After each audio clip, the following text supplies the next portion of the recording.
கிறிஸ்துவுக்குள் பிரியமானவர்களே, கர்த்தராகிய இயேசு கிறிஸ்துவின் நாமத்தினால் உங்களுக்கு என் அன்பின் வாழ்த்துதலை தெரியப்படுத்துகிறேன். நாம் இன்று ஜீவ புஸ்தகத்தை குறித்து தியானிக்க போகிறோம். ஜீவ புஸ்தகம் என்றால் என்ன? பரலோகத்திற்கு போக யார் தகுதியா இருக்கிறார்களோ அவர்களுடைய பெயரை எழுதி வைத்திருக்கும் புஸ்தகம் தான் ஜீவ புஸ்தகம். ஹல்லேலூயா. நாம் இன்று ஜீவ புஸ்தகத்தை குறித்து 2 காரியங்களை பற்றி நாம் தியானிக்க போகிறோம். முதலாவது காரியம், ஜீவ புஸ்தகத்தில் எழுதப்பட்டவர்கள். இரண்டாவது, ஜீவ புஸ்தகத்தில் நம்முடைய பெயர் எழுதப்பட நாம் என்ன செய்ய வேண்டும் என்று. நம் முதல் காரியத்தை குறித்து நாம் பார்க்கலாம். பிலிப்பியர் 4வது அதிகாரம் 3வது வசனம். அன்றியும் என் உத்தம கூட்டாளியே, அவர்களுக்கு உதவியாயிருக்கும்படி உன்னையும் வேண்டிக் கொள்கிறேன். அவர்கள் கிலேமெந்தோடும் மற்ற என் உடன் வேலையாட்களோடும் கூட சுவிசேஷ விஷயத்தில் என்னோட கூட மிகவும் பிரயாசப்பட்டார்கள். அவர்களுடைய நாமங்கள் ஜீவ புஸ்தகத்தில் இருக்கிறது. பிரியமானவர்களே, நாம் இந்த வேத வசனத்தை குறித்து நாம் பார்த்தோம் என்றால் அவர்களுடைய நாமங்கள் ஜீவ புஸ்தகத்தில் இருந்தது. யாருடைய நாமங்கள் அப்படின்னா, சுவிசேஷ ஊழியம் செய்தவர்கள் மற்றும் அதற்கு உதவி செய்தவர்கள். அது மாத்திரமல்ல, நாம் சுவிசேஷ ஊழியத்திற்கு காணிக்கையாக உதவி செய்கிறதும் இதற்குள் அடங்கும். அவர்களுடைய பெயரும் ஜீவ புஸ்தகத்தில் நிச்சயமாக எழுதப்பட்டிருக்கும். இரண்டாவது காரியம், தீட்டுள்ளதும் அருவருப்பையும் பொய்யையும் நடப்பிக்கிறதுமாகிய ஒன்றும் அதில் பிரவேசிப்பதில்லை. ஆட்டுக்குட்டியானவரின் ஜீவ புஸ்தகத்தில் எழுதப்பட்டவர்கள் மாத்திரம் அதில் பிரவேசிப்பார்கள். வெளிப்படுத்தல் விசேஷம் 21வது அதிகாரம் 27வது வசனம். நாம் இங்கு பார்க்கிறோம், தீட்டுள்ளதும் அருவருப்பும் பொய்யும் 3 காரியங்களை குறித்து நாம் இதில் பார்க்கிறோம். இந்த 3 காரியங்களில் சொல்லப்பட்டவர்கள் பரலோக ராஜ்யத்தை சுதந்தரித்துக் கொள்ள முடியாது. அவர்களுடைய பெயர் ஜீவ புஸ்தகத்தில் இருக்காது. மார்க் 7வது அதிகாரம் 21, 22, 23வது வசனம் வரை நீங்க பாத்தீங்க அப்படின்னா, எப்படி எனில் மனுஷனுடைய இருதயத்துக்குள்ளிருந்து பொல்லாத சிந்தனைகளும் விபச்சாரங்களும் வேசித்தனங்களும் கொலை பாதகங்களும் களவுகளும் பொருளாசைகளும் துஷ்டத்தனங்களும் கபடும் காம விகாரமும் வன்கண்ணும் தூஷணமும் பெருமையும் மதிக்கேடும் புறப்பட்டு வரும். பிரியமானவர்களே, இத்தனை காரியங்கள் மனுஷனின் மூலமாக அவர்களுடைய ஆத்துமாக்களை கரைப்படுத்துவதற்காக இத்தனை காரியங்கள் சொல்லப்பட்டிருக்கிறது. இவை அனைத்து காரியங்களிலுமிருந்து நாம் விடுபட்டவர்களாக நாம் நம்மை காத்துக்கொள்ள வேண்டும். கடைசியாக மார்க் 7வது அதிகாரம் 23வது வசனத்தை பார்க்கலாம். பொல்லாங்கானவைகளாகிய இவைகள் எல்லாம் உள்ளத்திலிருந்து புறப்பட்டு மனுஷனை தீட்டுப்படுத்தும். உள்ளத்திலிருந்து புறப்பட்டு மனுஷனை தீட்டுப்படுத்தும். உள்ளம் என்றால் நம்முடைய இருதயம். இதற்குள் இருந்து வெளிப்படுகிற எல்லா காரியங்களும் தீமையாக இருந்தால், நம்ம தீமையா சிந்திச்சா, நம்ம தீமையானவைகளை செய்ய முற்பட்டால் அது நம்மை கரைப்படுத்துகிறதா இருக்கிறது. இப்படிப்பட்ட காரியங்களுடையவர்கள் ஒருவரும் ஜீவ புஸ்தகத்தில் தங்களுடைய பெயர்களை பார்க்க முடியாது. இரண்டாவது, அருவருப்பு. கர்த்தருக்கு பிரியமில்லாத காரியங்கள் எல்லாம் கர்த்தருக்கு அருவருப்பாக இருக்கும்.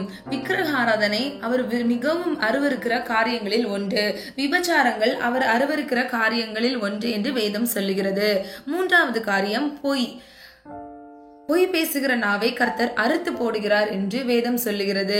பிரியமானவர்களே, சொல்லப்பட்ட இந்த 3 காரியங்களும், தீட்டும் அருவருப்பும் பொய்யும் நம்முடைய வாழ்க்கையில் செயல்படாதவாறு நம்மை நாம் காத்துக்கொள்ள வேண்டும். அப்பொழுது நம்முடைய பெயர் ஜீவ புஸ்தகத்தில் காணப்படும். இரண்டாவது காரியம், ஜீவ புஸ்தகத்தில் நம்முடைய பெயர் எழுதப்பட நாம் என்ன செய்ய வேண்டும்? வெளிப்படுத்தல் விசேஷம் 20வது அதிகாரம் 12வது வசனம். மரித்தோராகிய சிறியோரையும் பெரியோரையும் தேவனுக்கு முன்பாக நிற்க கண்டேன். அப்பொழுது புஸ்தகங்கள் திறக்கப்பட்டன. ஜீவ புஸ்தகம் என்னும் வேறொரு புஸ்தகமும் திறக்கப்பட்டது. அப்பொழுது அந்த புஸ்தகத்திலிருந்து எழுதப்பட்டவைகளின்படியே மரித்தோர் தங்கள் கிரியைகளுக்கு தக்கதாக நியாய தீர்ப்படைந்தார்கள். ஹல்லேலூயா. பிரியமானவர்களே, கடைசியாக சொல்லப்பட்ட வார்த்தையை நீங்க பாத்தீங்க அப்படின்னா, மரித்தோர் தங்கள் கிரியைகளுக்கு தக்கதாக நியாய தீர்ப்படைந்தார்கள். கிரியை அப்படின்னா நம்முடைய செயல். இதே நம்ம இங்கிலீஷ்ல பார்த்தோம் அப்படின்னா அக்கார்டிங் டு their work அப்படின்னு சொல்லி கொடுத்திருக்கு. அக்கார்டிங் டு their work அப்படின்னா நம்முடைய வேலை நிமித்தமாக நம்ம என்ன வேலை இந்த உலகத்துல இருக்கும் பொழுது செய்யறோம், நம்ம என்ன செயல் செய்யறோம், நம்ம என்ன கிரியை செய்யறோம், அது நிமித்தமாக தான் நம்முடைய பெயர் ஜீவ புஸ்தகத்தில் எழுதப்பட்டிருக்கிறத நிர்ணயிக்கம் பண்ண முடியும். கிரியைகள் என்றால் செயல்கள். செயல்களை நாம் 2ஆக பிரிக்கலாம். 1 நன்மை செய்கிறவர்கள், 2 தீமை செய்கிறவர்கள். நன்மை செய்கிறவர்கள் நித்திய ஜீவனை சுதந்தரித்துக் கொள்வார்கள். தீமை செய்கிறவர்களோ நித்திய ஆக்கினையை சுதந்தரிப்பார்கள் என்று வேதம் சொல்லுகிறது. யோவான் 5வது அதிகாரம் 29வது வசனம். அப்பொழுது நன்மை செய்தவர்கள் ஜீவனை அடையும்படி எழுந்திருக்கிறவர்களாகவும் தீமை செய்தவர்கள் ஆக்கினையை அடையும்படி எழுந்திருக்கிறவர்களாகவும் புறப்பட்டார்கள். ஹல்லேலூயா. பிரியமானவர்களே, நாம் ஒவ்வொருவரும் நன்மை செய்கிறவர்களாக இருக்க வேண்டும். தீமையான காரியம் ஒன்றும் நம்முடைய வாழ்க்கையில் இல்லாதவாறு நம்முடைய ஜீவனை நாம் தீமையிலிருந்து விலக்கி நாம் பாதுகாத்துக் கொள்ள வேண்டும். இரண்டாவதாக நம்முடைய கிரியைகள். பிரசங்கி 12வது அதிகாரம் 14வது வசனம். ஒவ்வொரு கிரியையையும் அந்தகாரமான ஒவ்வொரு காரியத்தையும் நன்மையானாலும் தீமையானாலும் தேவன் நியாய தீர்ப்பில் கொண்டு வருவார். ஹல்லேலூயா. பிரியமானவர்களே, நம்முடைய வாழ்க்கையில நாம செய்யற நன்மைகள், நம்ம என்ன செயல்படுறோம், ஒருவேளை தீமையை செய்யறோமா நன்மையை செய்யறோமா நம்ம ஆராய்ந்து பார்க்கணும். நம்முடைய முடிவு நாள்ல வெள்ளை சிங்காசனத்துக்கு முன்பாக இந்த நியாய தீர்ப்பு நடக்க போகிறது என்று நீங்கள் நினைவில் வைத்து செயல்படுகிறவர்களாய் நீங்கள் இருக்க வேண்டும். 2 கொரிந்தியர் 5வது அதிகாரம் 10வது வசனம். ஏனென்றால் சரீரத்தில் அவனவன் செய்த நன்மைக்காவது தீமைக்காவது நாம் எல்லாரும் கிறிஸ்துவின் நியாயாசனத்திற்கு முன்பாக வெளிப்பட வேண்டும். ஹல்லேலூயா. பிரியமானவர்களே, நான் முன்பு சொன்னது போலதான் நம்ம கிறிஸ்துவின் நியாயஸ்தானத்திற்கு முன்பாக நாம் நிற்கிறவர்களா இருக்க போகிறோம். இனி இந்த உலகத்தின் வாழ்க்கை இதுக்கு ஒரு முடிவு இருக்கு. நம்முடைய நாட்கள் முடிந்த பின்பு நம்முடைய ஆத்துமா இளைப்பாற போகிறது. அந்த இளைப்பாரின் தேசத்தை அடையிறதுக்கு முன்னாடி நம்ம வெள்ளை சிங்காசனத்துக்கு முன்பாக நின்று நம்மை நியாயம் விசாரிக்கிறவர்களுக்கு மத்தியில் நின்று நாம் நம்மை நியாயம் விசாரிக்கிறவர் ஒருவரை நாம் பார்க்க போகிறோம். இரண்டாவதாக 2 கொரிந்தியர் 5வது அதிகாரம் 10வது வசனம். ஏனென்றால் சரீரத்தில் அவனவன் செய்த நன்மைக்காவது தீமைக்காவது தக்க பலனை அடையும்படிக்கு நாம் எல்லாரும் கிறிஸ்துவின் நியாயாசனத்திற்கு முன்பாக வெளிப்பட வேண்டும். ஹல்லேலூயா. பிரியமானவர்களே, இந்த வசனத்தின்படி தக்க பலனை அடையும்படிக்கு நாம் இந்த உலகத்தில் செய்ய போகிற நன்மைக்காவது தீமைக்காவது நாம் நம் முடிவு நாட்களில் சிங்காசனத்திற்கு முன்பாக நம்மை ஒருவர் நியாயம் விசாரிக்கிறார் என்பதை நினைவில் வைத்து செயல்படுகிறவர்களாய் இருக்க வேண்டும். வேதத்தில் பல இடங்களில் நன்மை செய்வதை குறித்து பிதாவாகிய தேவன் விரும்புகிறார் என்பதை நாம் அறிந்து கொள்கிறோம். அதில் ஒரு ஆதார வசனத்தை நான் உங்களுக்கு சொல்ல விரும்புகிறேன். 1 தெசலோனிக்கேயர் 5வது அதிகாரம் 15வது வசனம். ஒருவனும் மற்றொருவன் செய்யும் தீமைக்கு தீமை செய்யாதபடி பாருங்கள், உங்களுக்குள்ளும் மற்ற யாவருக்குள்ளும் எப்பொழுதும் நன்மை செய்ய நாடுங்கள். ஹல்லேலூயா.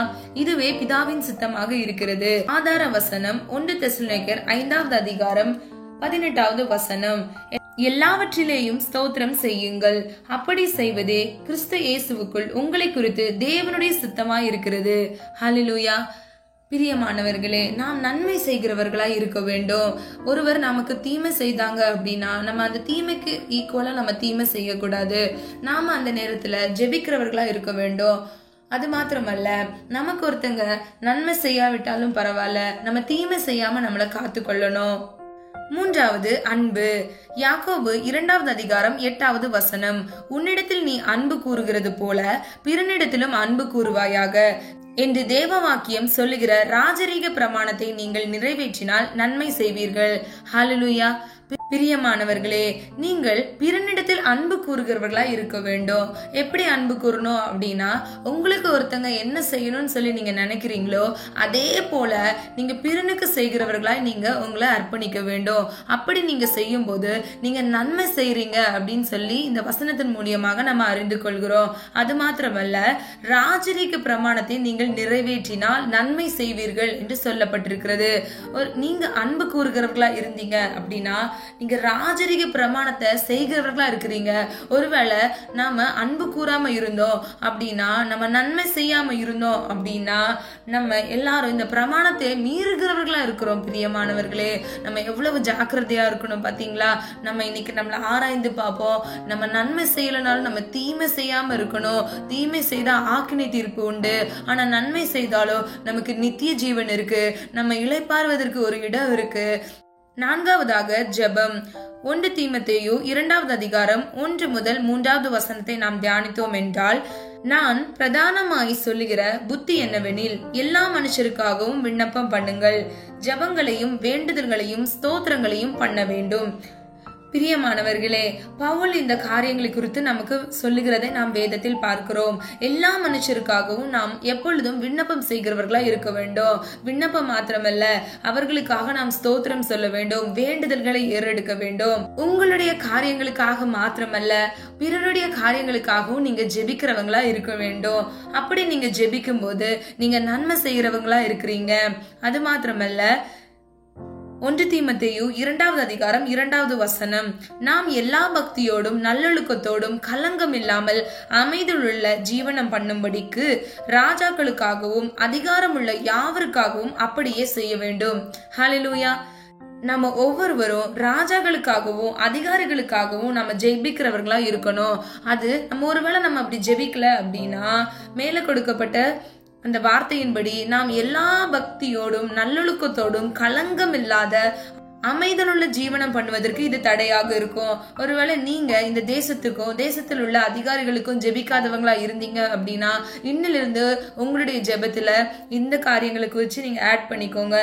இது உங்களுக்கு ரொம்ப பிரயோஜனமா இருக்கும். நீங்க அப்படி செய்தீங்க அப்படின்னா, நீங்க பக்தியில வளர்கிறவர்களா இருப்பீங்க, நல்லொழுக்கத்தோடு நீங்க நடக்கிறவர்களா இருப்பீங்க. உங்களிடத்துல எந்த கலங்கமும் இருக்காது. அது மாத்திரமல்ல, நீங்க அமைதியா சந்தோஷமா சமாதானமா நீங்க ஜீவம் பண்ணுகிறவர்களா இருப்பீங்க. விசுவாசிக்கிறீங்களா? ஆமென் சொல்லி பெற்றுக்கொள்ளுங்க. கடைசியாக 1 தீமோத்தேயு 2வது அதிகாரம் 3வது வசனம், நம்முடைய இரட்சகராகிய தேவனுக்கு முன்பாக அது நன்மையும் பிரியமுமாய் இருக்கிறது. ஹல்லேலூயா. பிரியமானவர்களே, நாம் ஜெபங்களை குறித்து பார்த்த 2 வசனங்களும் சொல்லப்பட்ட வார்த்தைகள் ஒவ்வொன்றும் கர்த்தருக்கு நன்மையும் பிரியமுமாய் இருக்கிறது. ஹல்லேலூயா. பிரியமானவர்களே, சொல்லப்பட்ட இந்த 4 காரியங்களும் நம்முடைய வாழ்க்கையில் நடைமுறையில் நடப்பிக்கிறவர்களாக நாம் ஒவ்வொருவரும் இருக்க வேண்டும். நன்மை செய்கிறவர்களா இருக்க வேண்டும். நம்முடைய கிரியைகள், நம்முடைய செயல்கள் நன்மையானதை தேடுகிறவர்களா இருக்க வேண்டும். அது மாத்திரமல்ல, நாம் அன்பு செலுத்துகிறவர்களா இருக்க வேண்டும். கடைசியாக நாம் ஒவ்வொருவருக்காக ஜெபிக்கிறவர்களா இருக்க வேண்டும். இப்படிப்பட்ட 4 காரியங்களும் நமக்குள் இருக்கும் பொழுது ஜீவ புஸ்தகத்தில் நம்முடைய பெயர் எழுதப்படுவது மாத்திரமல்ல, நாம் நித்திய ஜீவனை சுதந்திரித்துக் கொள்கிறவர்களாய் நாம் இருப்போம். இன்று நாம் ஒவ்வொருவரும் நம்முடைய பெயர் ஜீவ புஸ்தகத்தில் எழுதியிருக்கிறது என்ற நிச்சயத்தோடு இருக்கிறவர்களாய் நாம் மாற வேண்டும். கர்த்தர் தாமே உங்களுக்கு கிருபை செய்வார். வெளிப்படுத்தின விசேஷம் 14வது அதிகாரம் 13வது வசனம், பின்பு பரலோகத்திலிருந்து ஒரு சத்தம் உண்டாக கேட்டேன். அது, கர்த்தருக்குள் மரித்தவர்கள் இது முதல் பாக்கியவான்கள் என்று எழுது. அவர்கள் தங்கள் பிரயாசங்களை விட்டொழிந்து இளைப்பாறுவார்கள். அவர்களுடைய கிரியைகள் அவர்களோட கூட போகும்.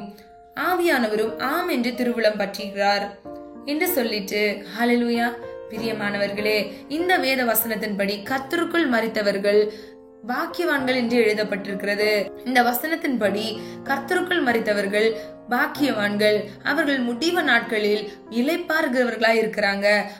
அவர்களுடைய கிரியைகள் அவர்களோட கூட போகும் என்று வேதம் சொல்லுகிறது.